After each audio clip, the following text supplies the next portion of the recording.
children, welcome to our outdoor session this week. Now, the RSPB, who are a charity that look after birds in this country, are asking everybody to count how many birds they can see at the moment.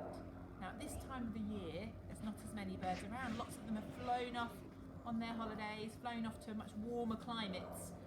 Though we do have some that are still living with us here in the United Kingdom. So if you wanted to count the birds in your garden and contribute to the RSPB big count, then you would need to encourage the birds to come and visit you in your garden. So today we're going to make bird feeders to hang out in our gardens, and then hopefully you'll get some visitors and you can count them.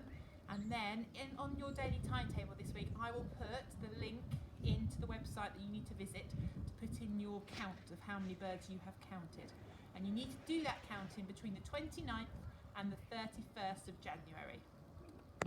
Now, to make your bird feeder, I've got a few bits and bobs on my tray here in my garden.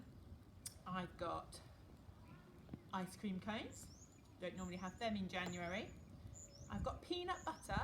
Now, if you can't eat peanut butter or you don't have that at home, you could also use something called lard, which is a white fat that people use when they're cooking.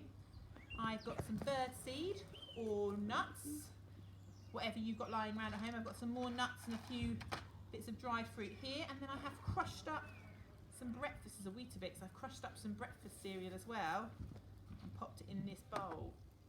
So to make our bird feeders, we want them to be able to hang from the tree. So I have a long piece of garden twine. You could use ribbon or you could use wool, and I need to tie in the end of it a few knots to make one big fat knot at the end. And that's why, because when we thread it through our ice cream cone, we're going to push the end in, give it a bit of a wriggle, and it will just pop out the top. I've made a little hole in my cone. You slide your cone down. You'll see now that my cone hangs on my string, ready to hang from the tree. Now, the birdies will like pecking at this. It's a nice dry, crispy ice cream cone, but we want to make it a little bit more exciting for them and actually a little bit tastier.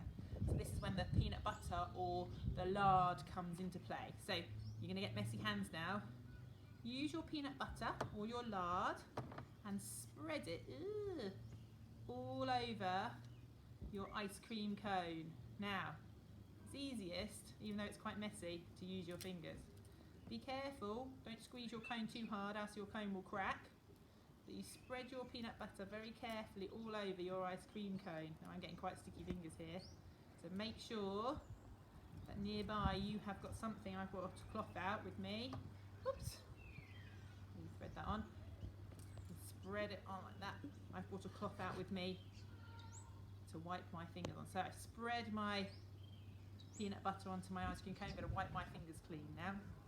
And then you need to choose some of the foods you might like for your birdies to eat. So I'm going to choose some of the crushed up breakfast cereal, and you need to push it into your peanut butter or into your lard. And I'm going to push it down and it will stick really nicely. But I'm also going to use things like the bird seed and some of the nuts and dried fruit that I found around my house. So they're getting quite a mixture of things to eat, quite a lot of tasty treats, and that's going all the way around my cone. And once your cone is covered in all the tasty treats, you can take it, use the string to take it and hang it from your tree, and then you can watch for the birdies. Count how many you see, how many different types that you see, and then you can submit those numbers to the RSPB on their website. Hope you enjoy making your bird feeder, and we will see you soon. Bye everybody.